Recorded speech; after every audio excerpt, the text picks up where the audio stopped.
we're going to have a closer look at the eDeliver 9, which is this beautiful thing here.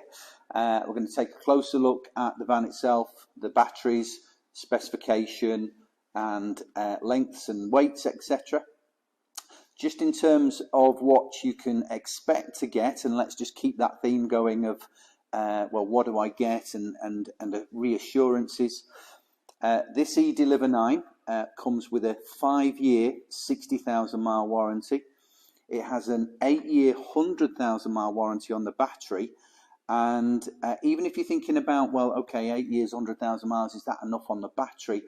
The batteries are designed in such a way that if a cell breaks down, you can replace the cell. So by a cell breaking down, it doesn't mean that you have to replace the entire battery pack. It can be cell by cell replaced, so very cost effective. But 8 years, 100,000 mile warranty, 10-year corrosion warranty, 3-year paint warranty. As I say, Maxus and Psych had developed this product to the point where we believed it was right to launch into the UK in 2020, ready to roll and give you all of the reassurances you want. So let's first of all have a look at some of the battery technologies. So first we're going to consider the battery choice available with the eDeliver 9, and this is the panel van that we're standing alongside. So in terms of the choices of wheelbase lengths and heights, there is a medium wheelbase high roof, there is a long wheelbase high roof, and there's an extra high roof long wheelbase as well. Battery choices anywhere between 52 kilowatt battery, a 72 kilowatt battery, and an 88 kilowatt battery. Needless to say, each of those batteries, as it gets bigger, it has a greater range, but then it adds weight as well. So the compromise is the bigger the battery, the heavier the battery, the more range you've got, but potentially less payload. So that's something that you might need to be considering when you're picking your choice of battery.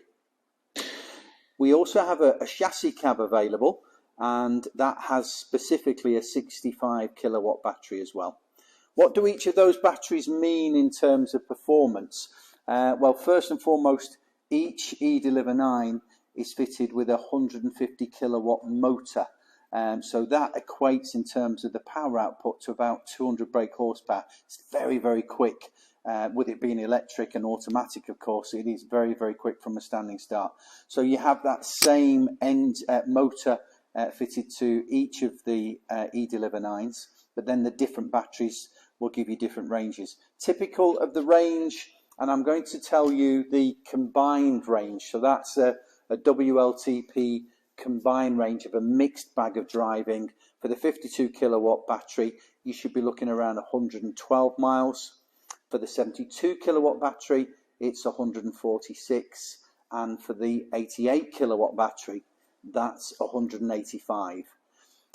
Now, if you want to know what the city-based WLTP figure is for each of those, add about 30 miles, and that's the WLTP figure. So if you took the 185 miles on the 88 kilowatt battery, that's about 212 miles, and that's the biggest range that we have available. And perhaps that's why it's the go-to battery of choice, because it has the greater range.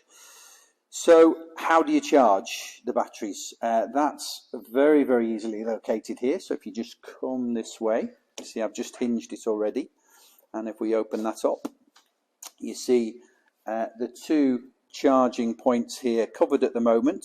So I'm just going to remove first and foremost what is the AC charging. So this would be AC charging you at home or in your office. Typically this charger, when it's plugged in, if it's plugged into a 3-pin plug, and this is going to give you about 2 or 3 kilowatt hour charge.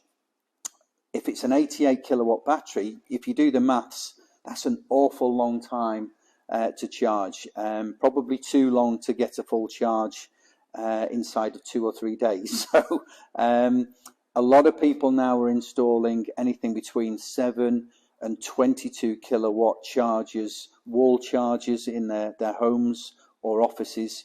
And that depends on whether you're single phase or 3-phase. That determines how much you can have. Single phase, typically 7 kilowatt hour charges is all you can get. If you're 3-phase into your home or office, then you can have up to 22 kilowatt charging.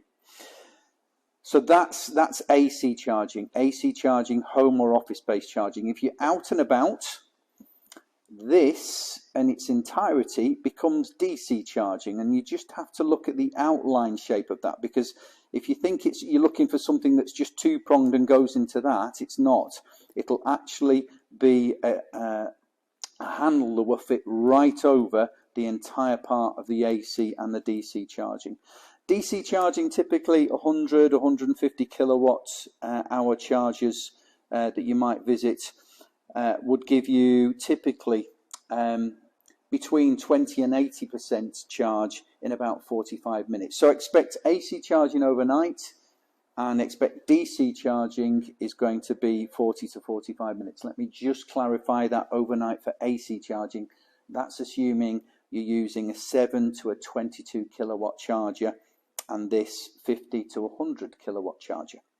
Does that make sense?